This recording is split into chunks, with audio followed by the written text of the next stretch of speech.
नमस्कार। Diamond public high school पन्ना से science study में मैं वीनू सक्सेना आप सभी का स्वागत करती हूँ। बच्चों, आज हम पाठ 16 के प्रश्न क्रमांक 13 से आगे के प्रश्नों के उत्तर हल करेंगे।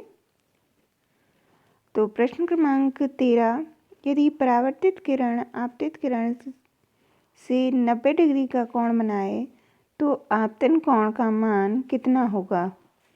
तो इसके लिए आप ये इस प्रकार से एक चित्र बनाएंगे।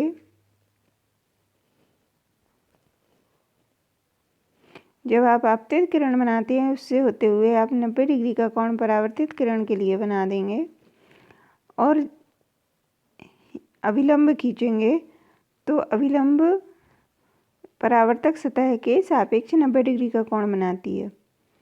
तो जब दो बराबर पार्ट्स में बढ़ जाएगा तो ये 45 डिग्री का कोण होगा। 45 डिग्री का आपतन कोण और 45 डिग्री का ही परावर्तन कोण। अगला प्रश्न है प्रश्न क्रमांक 14, यदि दो समांतर समतल दर्पण एक दूसरे से 40 सेंटीमीटर के अंतराल पर रखे हों तो उनके बीच रखी एक मोमबत्ती के कितने प्रतिबिंब बनेंगे। तो इसका उत्तर होगा, यदि दो समतल दर्पण 40 सेंटीमीटर की दूरी पर परस्पर समांतर रखे हैं तो दर्पण के बीच का कोण 0 डिग्री होगा, जो 360 का छोटा गुणांक नहीं है। इसलिए वास्तव में प्रतिबिंबों की संख्या अनंत होनी चाहिए, क्योंकि परावर्तन के कारण प्रकाश की ऊर्जा भी नष्ट हो जाती है। इसलिए कुछ ही प्रतिबिंब बनते हैं, जैसा चित्र दर्शाया गया है। यानी इधर चित्र देखिए, चित्र में कुछ ही प्रतिबिंब बनते हैं, ऐसा प्रतीत होगा। अगला प्रश्न है, दो दर्पण एक दूसरे के लंबवत रखे हैं। प्रकाश की एक किरण एक दर्पण पर 30 डिग्री का कोण पर आपतित होती है, जैसा कि चित्र में दर्शाया गया है। ये चित्र में दर्शाया गया है। दूसरे दर्पण से परावर्तित होने वाली परावर्तित किरण बनाइए। तो इसका चित्र ये इस प्रकार से आपको बनाना होगा।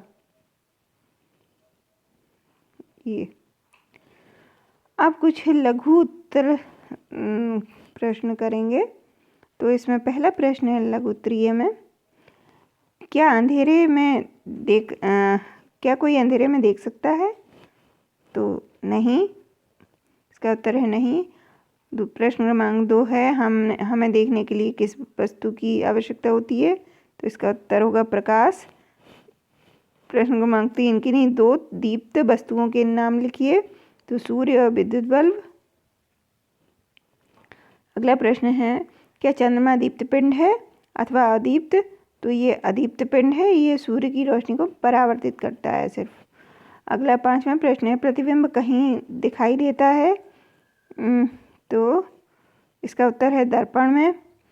अगला प्रश्न है, कौन से पृष्ठ दर्पण बन सकते हैं।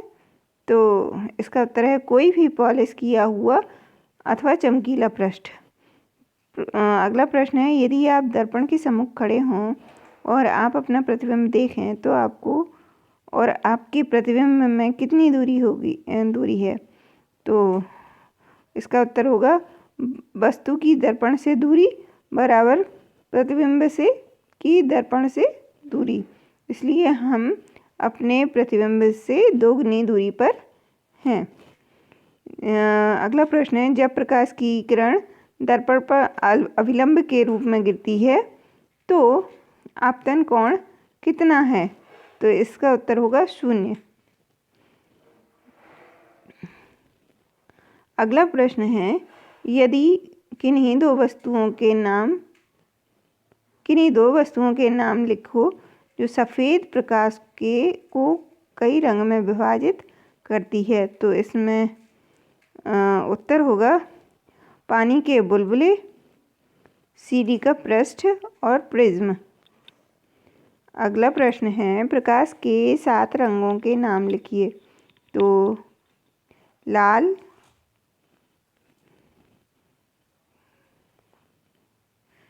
केसरी, पीला, हरा, नीला, लाल।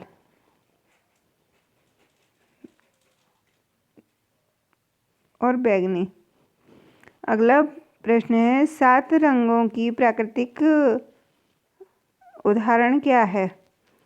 तो इसका उत्तर होगा इंद्रधनुष। अगला प्रश्न है सफ़ेद आवरण का मानव नेत्र में क्या कार्य है? तो इसका उत्तर है सफ़ेद आवरण नेत्र को आकार और आंतरिक भाग की दुर्घटनाओं से रक्षा करता है।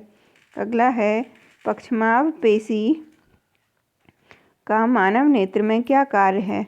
तो इसका उत्तर है पक्षमाव पेशी नेत्र लेंस को स्थिर रखती है और नेत्र लेंस को अपने फोकस में परिवर्तन लाने में सहायक होती है।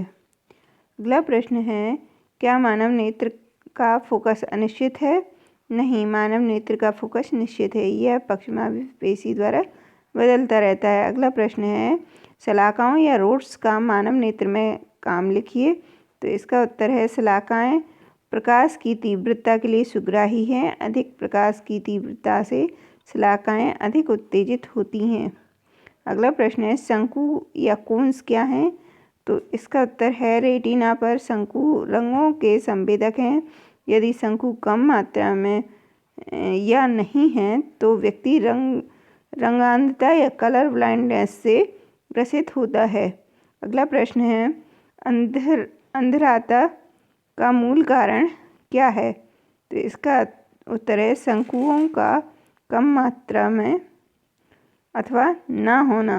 अगला प्रश्न है बिल्लियों तथा चमगादड़ रात्रि में कैसे देख पाते हैं? तो इसका उत्तर है इनके रेटिना में शलाकाओं की मात्रा बहुत अधिक होती है, इसलिए यह मंद प्रकाश में भी देख सकते हैं। अगला प्रश्न है चलचित्र पर्दे पर बिंब किस तरह से प्रदर्शित होते हैं? तो इसका उत्तर है 25 बिंब प्रति सेकंड और इससे अधिक। अगला प्रश्न है नेत्र के रेटिना पर कौन से प्रकाश सुग्राही अंग हैं? तो इसका उत्तर है शंकु और शलाकाएं या कोन्स और रोड्स। अगला प्रश्न है उस यंत्र का नाम बताइए जिससे एक बौना व्यक्ति भीड़ में भी ऊपर देख सकता है। इसका उत्तर है पेरिस्कोप या परिदर्शी।